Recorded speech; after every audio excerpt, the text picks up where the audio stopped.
अभी सब्सक्राइब करें हमारे चैनल VMP म्यूजिक को और साथ में बेल आइकन को भी दबाना ना भूलें।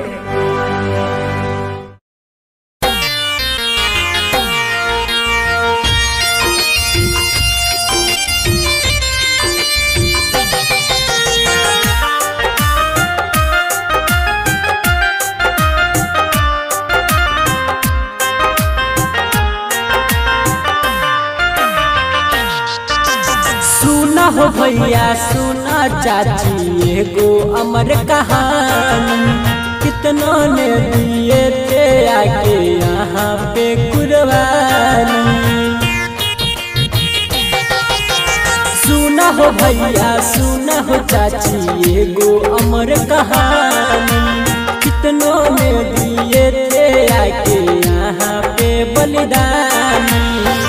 देशवा आजाद कराए थे, देशवा आजाद कराए थे भाई, कितनों ने जानेगा गवाए थे भाई, कितनों ने जानेगा गवाए थे।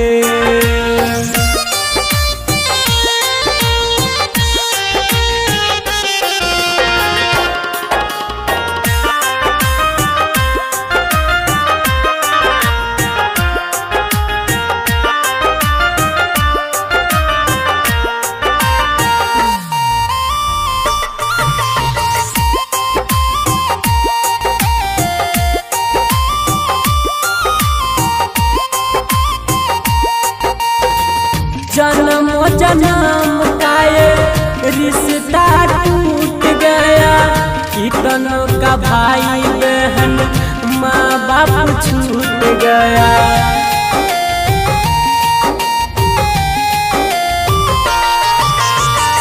जन्म जन्म का रिश्ता टूट गया, कितनों का भाई बहन माँ बाप छूट गया।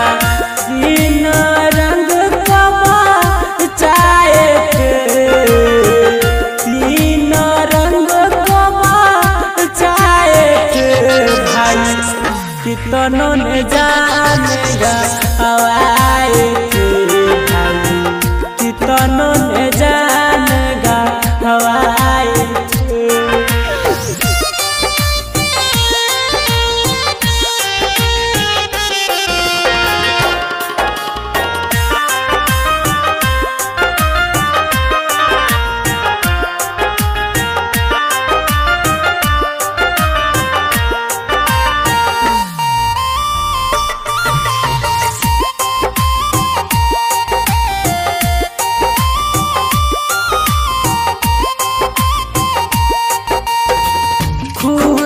लत था सब कोई, कितनों ने खाए थे चेहरे पे गोली।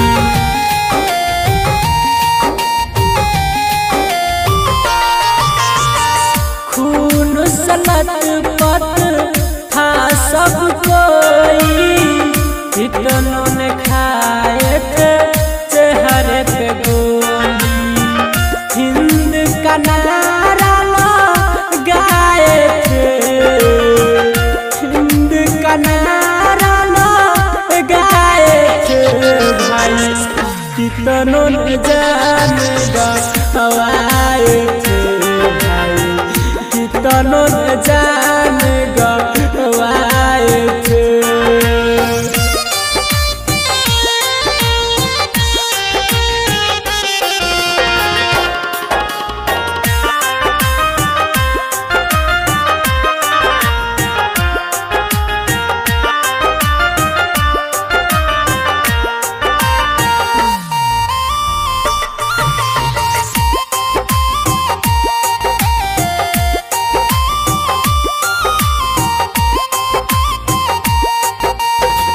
ना हम हिंदू ना हम मुस्लिम, आपस में मिलके रहेंगे हम भाई भाई।